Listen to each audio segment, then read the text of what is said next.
What do you think of if I said Talgo? Most people would associate this with Spain and probably the Alvia or Ave high-speed trains with the strange-looking fronts. But there are also loco-hauled, fixed formation sets in both Spain and abroad.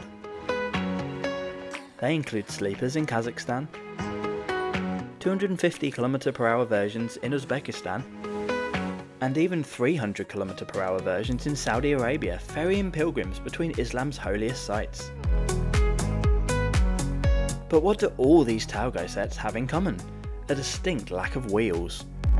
Most coaches share a single axle with independent wheels on each one, rather than a bogie. This is renowned for not giving the smoothest of rides. So what are Talgo doing to address this? Adding more wheels? Proper suspension? Nope, make an all-new 380 km/h capable version. Yes, really. I guess we should go and check it out then.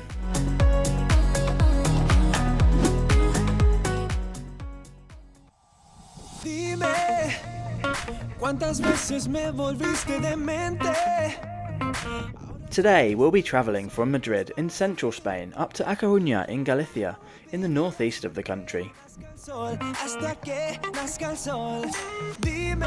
If you don't speak English, be sure to turn on the subtitles below, as they're translated into 140 languages.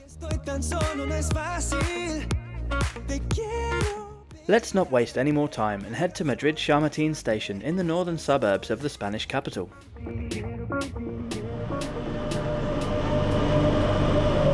The easiest way to get there is on the city's comprehensive Cercanías local train or metro networks.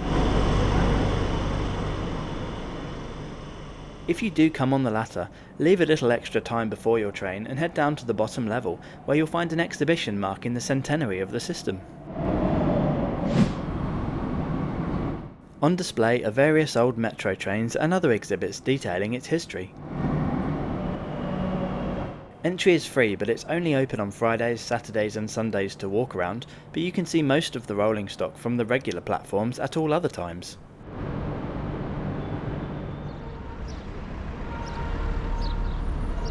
Okay, heading up into the fresh air, and we're now outside the Charmatín mainline station building. There is lots of work currently ongoing both outside and within the station, so there is a bit of a circuitous route to access the main concourse. However, it is all well signposted and pretty flat and accessible. Shops and restaurants can be found here. If you're a bit early, you can sit outside and enjoy a coffee, beer or sandwich, and then head through to the main entrance and onto the concourse.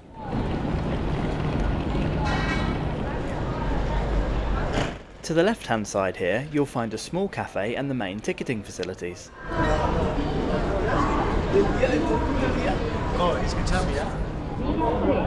There are lots of automatic ticket vending machines and also a large staff ticket office which can be accessed underneath the departure board. The whole station is step free, with every platform able to be accessed by lifts such as this one. As with all Spanish long-distance and high-speed services, a basic bag scan and body metal detector check is carried out before you're allowed airside. Once through, the area that everyone is held in is far too small for the amount of concurrent departing trains, with just a tiny amount of seating here. Fortunately, as we're travelling in premium or first class today, this gains us access to the Sala Club lounge prior to departure. This is a wonderful haven away from the bustling main concourse, with a variety of comfortable seating options and also areas to get some work done if need be. There is a complimentary selection of snacks, fruit and hot and cold drinks which are perfect for pre-departure refreshment.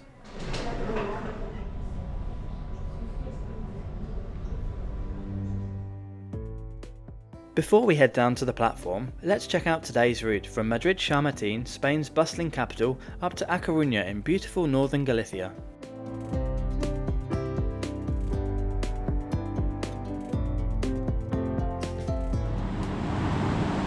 And here is our ride for today, Renfe's beautiful new flagship Avril S106 built by Talgo. These gauge-changing, high-speed electric multiple units will operate both Avlo budget services along with the flagship Ave service such as we'll be riding today. They are able to run on both the international standard gauge tracks of 1435mm and the wider Iberian gauge tracks of 1668mm and gauge change on the move, which I'll show you later on in this video. They have a design speed of 380 km per hour and a current in-service speed of 300 km per hour on both gauges of track. They are formed of a power car at each end and 12 coaches in between. There are 9 Estandard or second class coaches, 1 cafe coach and 2 comfort or first class coaches. I think these new trains look great, but what do you think? Leave me a comment below. Here's the famous one-wheel arrangement. Boarding is level with the platform, however there is a small gap to bridge, so wheelchair users might need use of this small ramp. Okay, so let's board. We'll be travelling in one of the comfort coaches today, equivalent to first class. These are laid out in a 2+2 configuration as opposed to the normal 2+1. My first impressions are good, with the tan leather seats looking very smart. However, I must admit that the density of the seating looks more akin to a second class product, but I'll reserve judgment until we can check them out in more detail. Luggage can be stored on the stacks at the end of the coaches, or on the large overhead racks which are above the seats.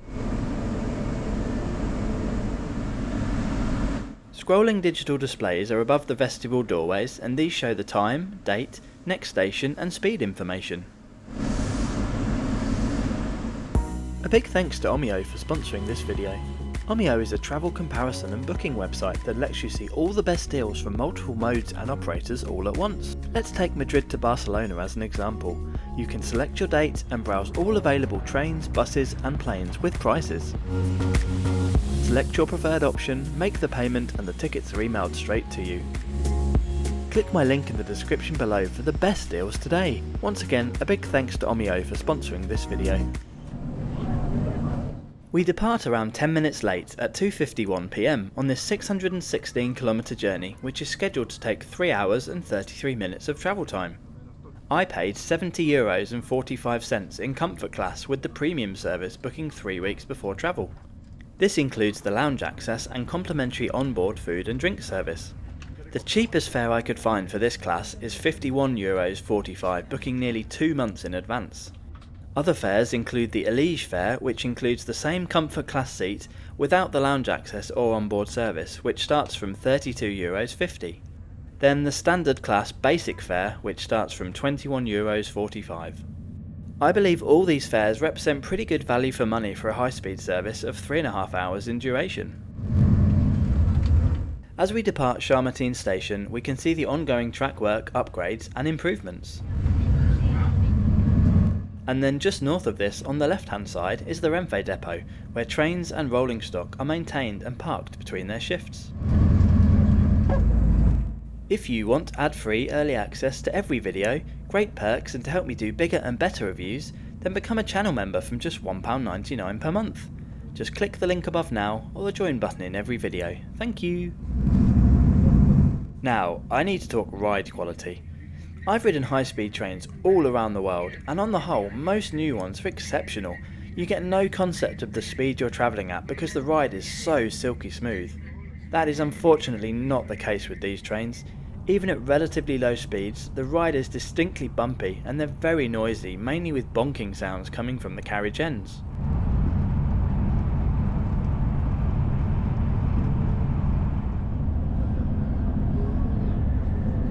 There has been widely reported problems with these new trains, which is one of the various reasons their approval and entrance into service is over 3 years late. I kept an open mind until I'd tried them for myself, but I'm sorry to say that they really are not very comfortable, and that's even before we start on the seats. Soon we approach the junction where the main line to Valladolid and Santander continues straight ahead as we diverge west towards Galicia. Our first stop is Zamora in the autonomous region of Castilla y León. This city of 61,000 people is most well known for having 24 Romanesque churches, more than any other in Europe, including the stunning 12th century Zamora Cathedral, which overlooks the Duero River. Shortly after, the onboard service begins. Only people who have purchased the premium fare will receive this. This starts with a drink of my choosing and a bag of peanuts. I went for the cava, which was perfectly chilled and very delicious. Now, I was under the impression I would receive a full meal. However, all that was offered was either a cheese and ham sandwich or this fruit salad, along with another bottle of cava. We are now at maximum line speed of 300 km per hour, and you can hear the background noise and shaking has really increased. Let's now check out the seating here in comfort class. On first inspection, they look really smart. However, when you look closer, they are in fact very similar to those used on Renfe's Avril low-cost services. They have a reasonable amount of padding on the base, but don't really have any ergonomic shape to them, and as such aren't very supportive. They do have adjustable wings on the headrest though. Each seat has individually adjustable armrests and footrests down below.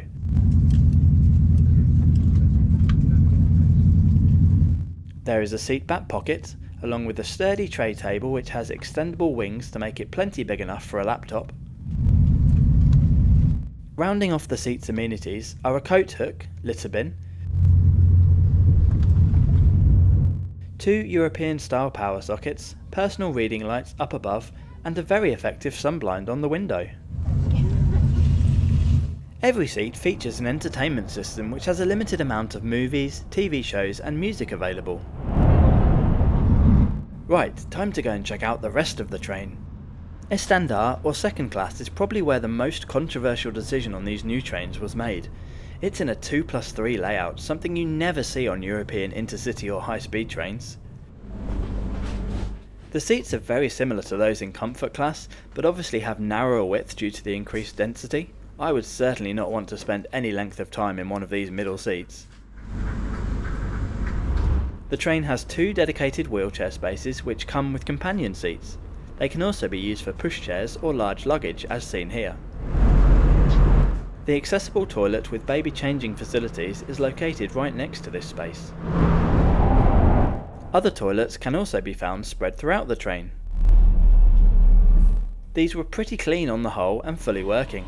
Soap and toilet paper were both stocked up and the hand dryer worked. I have no complaints here.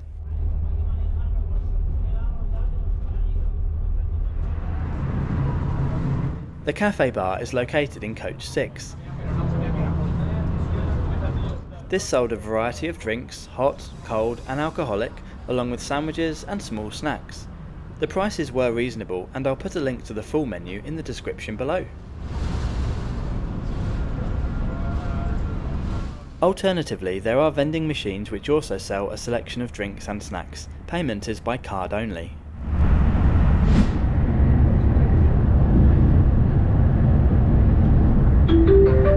Coming up now is this train's party piece. That is being able to change from standard gauge to Iberian gauge on the go to allow interoperability between Spain's 2 main networks.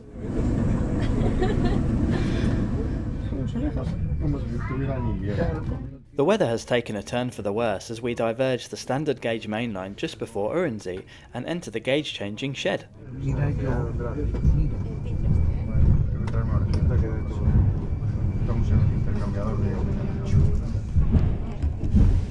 The whole process is completed in around 1 minute as the train crawls through at 15 km per hour. It's quite an engineering marvel, to be honest. As quick as that, we are now back on the Iberian gauge line on the approach to Ourense. Just before the station, we pass over this fantastic 415 metre tri-arched viaduct at a height of 46 metres over the Minho River. On a clear day, this provides spectacular panoramic views of the city. Ourense is home to 105,000 people, making it the 3rd largest population centre in the autonomous region of Galicia. I much prefer this northeastern region of Spain as the climate is much more temperate, especially in the summer, as opposed to the south and east of the country, where temperatures are frequently in the high 30s at this time of year. Looking out the window, you wouldn't believe this video was filmed in July. At the end of every coach there is one full row which has tip-up seats. They also include Isofix fixings for children's car seats. After making up a bit of time in the first half of the trip, over the next half an hour or so we rack up some more delays with some slow running. At the time of filming, Renfe would refund 50% of the ticket price on AVE services if they arrived with a 15 to 29 minute delay, and a full refund if it's over 30 minutes. They have since vastly cut this to now only offer a 50% refund for a 30 to 59 minute delay, with a full refund now only being offered for delays over 1 hour.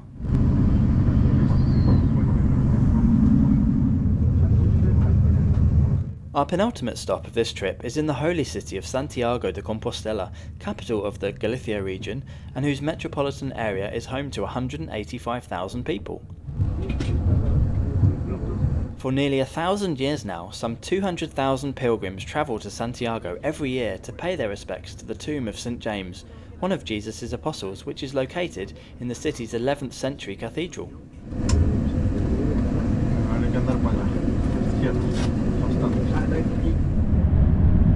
When travelling at speed on Iberian gauge track, the ride quality is noticeably worse than before we gauge changed.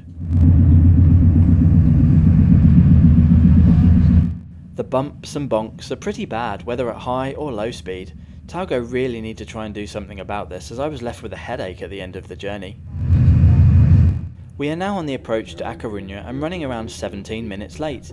Due to this delay, I received a 50% refund on the price of my ticket, so today's journey ended up only costing me €35.20. It's very easy to claim this on the Renfe website by just entering your start and end points, ticket number and date of travel, and a refund will be issued to your card within a few days. As we pull into the station, let me give you my summary on the new Renfe Talgo Avril S106 on this journey from Madrid to A Coruña. Before travelling, I was keeping an open mind in order to decide for myself whether all the criticisms that had been reported are valid, and unfortunately, most were. The ride quality is bad at any speed and on both track gauges, although it's noticeably worse on the Iberian gauge tracks. And then there's the seats. They would just about be acceptable for the budget Avlo services or for shorter trips, but not for a supposed luxury top-end train. I was quite disappointed with the comfort overall. On the positive side, although I'd expected a bit more, the onboard service was good, especially the carver. It didn't cost too much more for this offering, which included the lounge access as well. The staff were also helpful and very friendly. Let me know what you think about these new trains, and have you ridden one yet? If so, on which route? How did you find them? Let me know in the comments below. Don't forget to subscribe as I publish a new review every Friday. Thanks for watching to the end, and I'll see you next week.